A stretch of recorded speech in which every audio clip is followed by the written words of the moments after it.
Hello and welcome to Diary of a Common Man. My name is Salim Lalani. I hope you are well, and I wish to make an apology to you for not posting any videos for last couple of weeks due to a personal problem that I had. So once again, my apologies. Hope it doesn't happen again. Now today we're going to talk about a news item that is coming out of Central Asia, and that has an impact on the understanding of Aga Khan as a spiritual leader uh, and what else he is. This news item has a big impact on that. So we'll be discussing that today.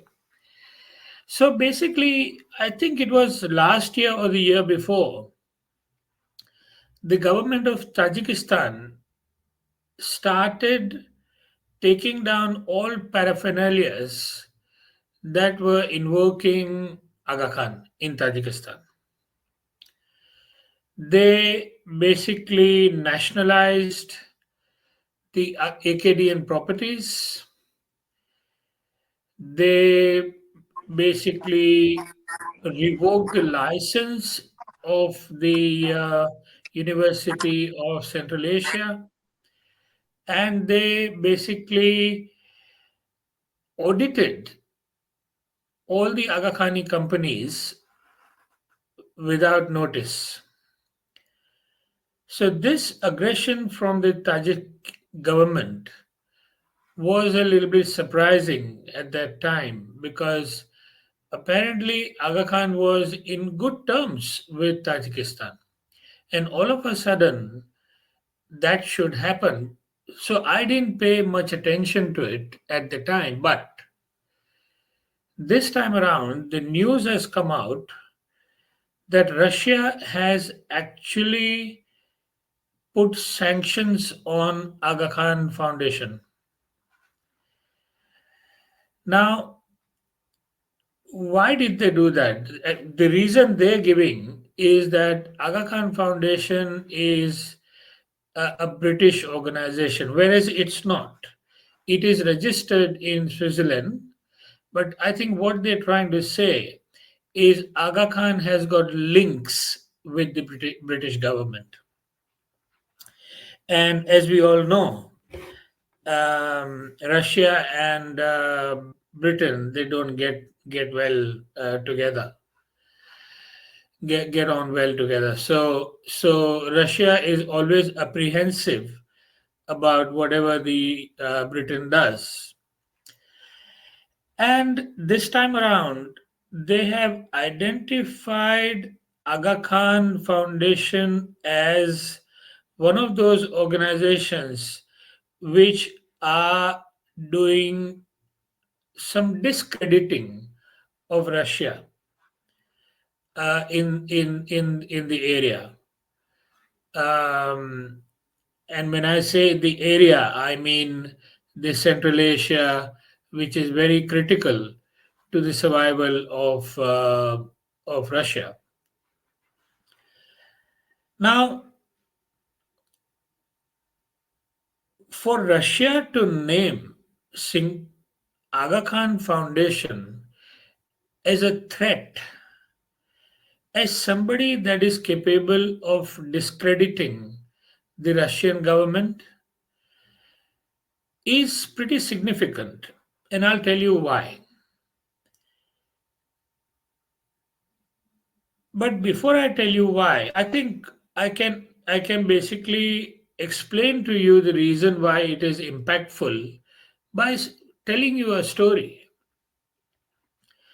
Russia is saying that Aga Khan is a British agent, and that is why they are apprehensive.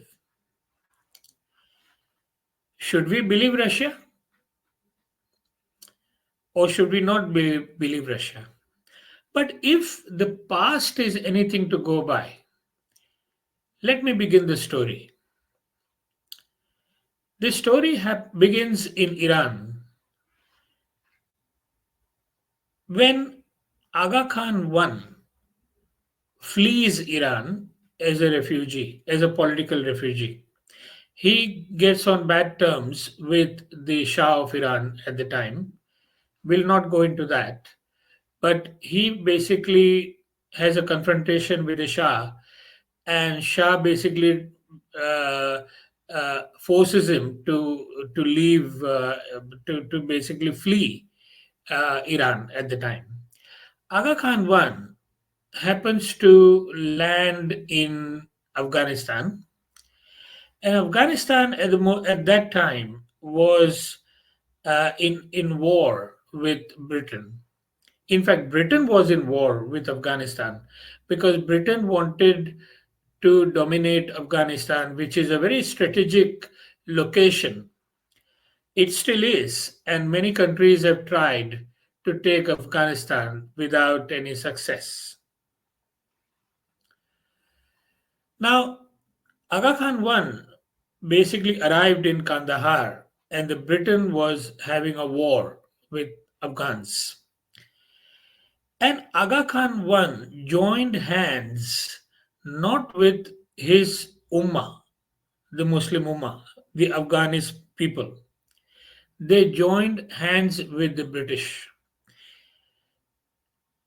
And British basically gave him refuge, and they gave him a title, they gave him a pension. So that was the first incident of Aga Khan joining hands with Britain in furthering their political motives. So, is Aga Khan dynasty connected with Britain? Yes, they are. If Aga Khan I is anything to go by, he killed many, many Muslims in the process. So we can safely say that Aga Khan I was definitely, positively a British agent.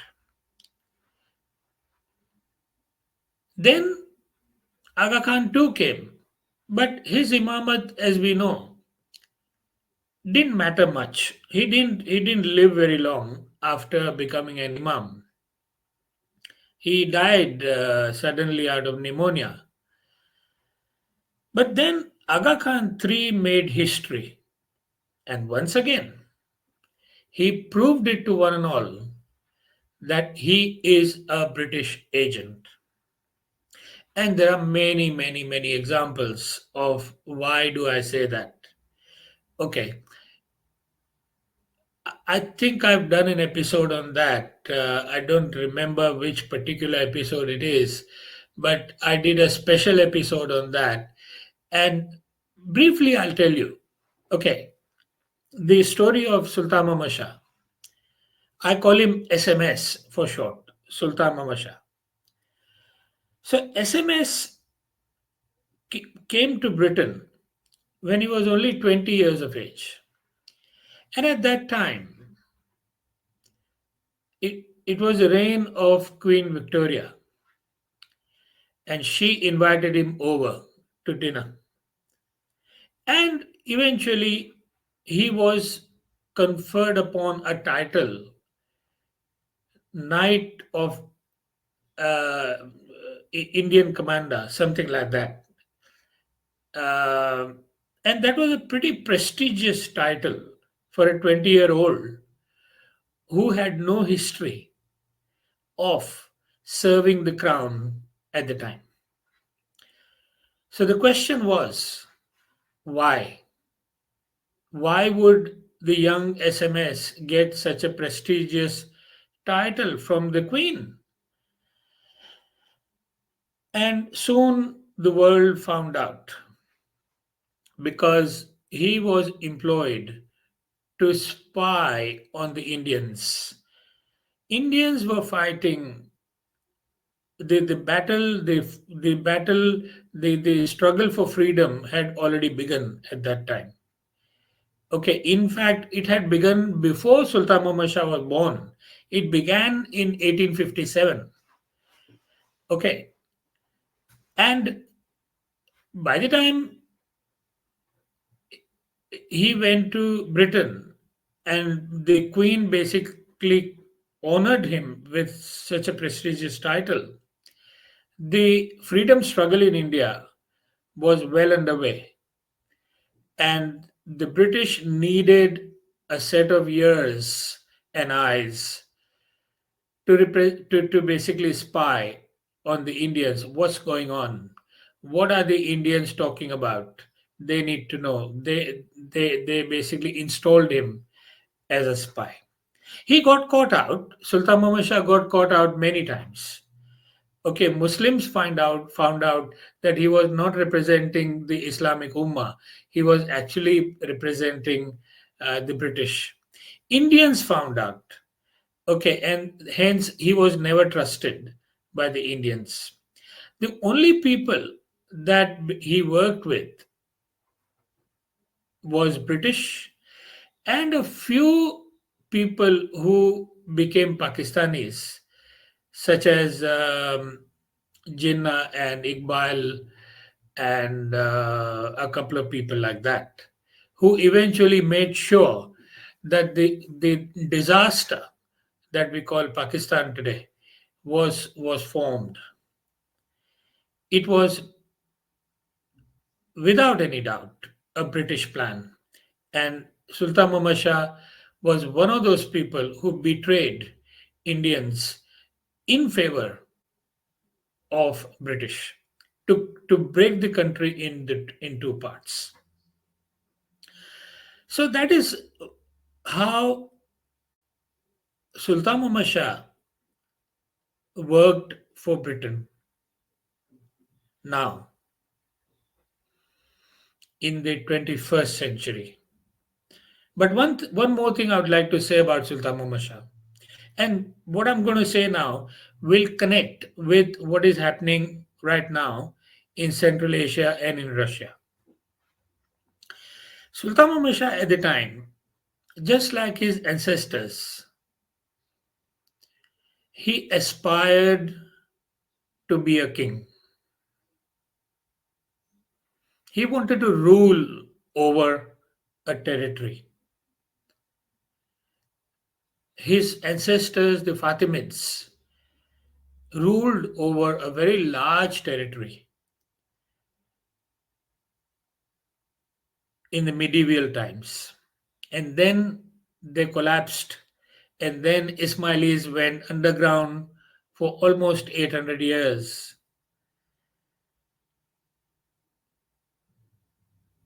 And then Sultan Muhammad Shah came. And he did really well to revolutionize the entire Ismaili community. But he did aspire to rule over a territory. His dream, however, remained unfulfilled. He could not rule over a country. The best he got was some titles from the British government, from the German government, and a few other governments. But he never got to rule over a territory. But now, actually, I had never seen the current Aga Khan in that light. But this time, when Russia has put sanctions on Aga Khan, it reminds me of Sultan Muhammad Shah. Now, whether you think this current Aga Khan also aspires to rule politically over a country or not, that is, I'll leave that up to you. But it is in alignment with the agenda of the dynasty. The dynasty always wanted to rule. Hassan Ali Shah was a royal. Okay, he was a governor of a state within Iran, the Kerman state. Actually, they call it province. He was the governor of Kerman province. And Sultan Muhammad Shah wanted to be ruling a territory as well. Now, Karim Aga Khan has come to several third world countries, Central Asia, Pakistan, India, Africa, even Bangladesh. Which country is he likely to succeed if the agenda is to rule over a country? Now, I I am of the opinion that the agenda is taking over politically. Otherwise, why would Russia, out of all places, out of all places, should ban Aga Khan from entering Russia and putting sanctions on Aga Khan Foundation? Aga Khan Foundation, at the end of the day, is supposed to be a development agency. There are thousands of development agencies around the world which do good humanitarian work. Why should it single out Aga Khan Foundation as a British ally? Because Russia can see, Russia can read the history, and not only can Russia's read history, they can also they have intelligence to track the movements of Aga Khan as to in what direction is he going. You might wonder, why am I saying this? What is Aga Khan doing? He's just running development agencies in Central Asia. So how does that make him a politician, or how does that make him work against Russia, or discredit Russia in any way? I'll tell you how. This is exactly what British did. Remember, they came to India. Did they come and attack India to take over? No. They came as traders. A company, one company, East India Company, took over India. Why cannot Aga Khan do the same? He has taken not one company, he has taken several companies via Aga Khan Fund for Economic Development in Central Asia. He has taken other institutions to these countries. If the British can take over a country like India with only one company, why can't Aga Khan take over with several companies and with the help of the British this time around? So, Russia, I feel, has got a reason to be concerned. And this development will open the eyes of many Ismailis. They thought their Imam is harmless. But, and actually, I thought that way myself, even after starting the campaign. I thought that he is harmless. He's only after money. But now, after this, I have changed my mind. The dynasty has got ambitions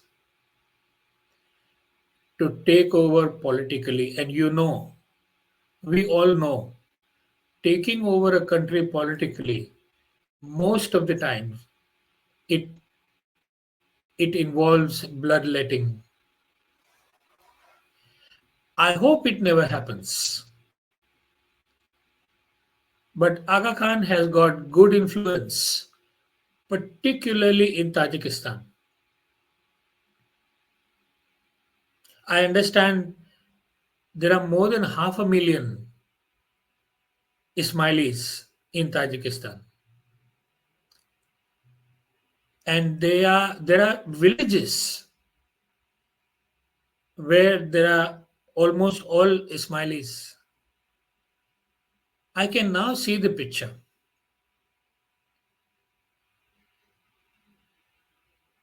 I hope that this development is going to make Ismailis realize that not only Aga Khan is a white collar criminal in the sense that he launders money, he gets people to launder money into his bank account, and he basically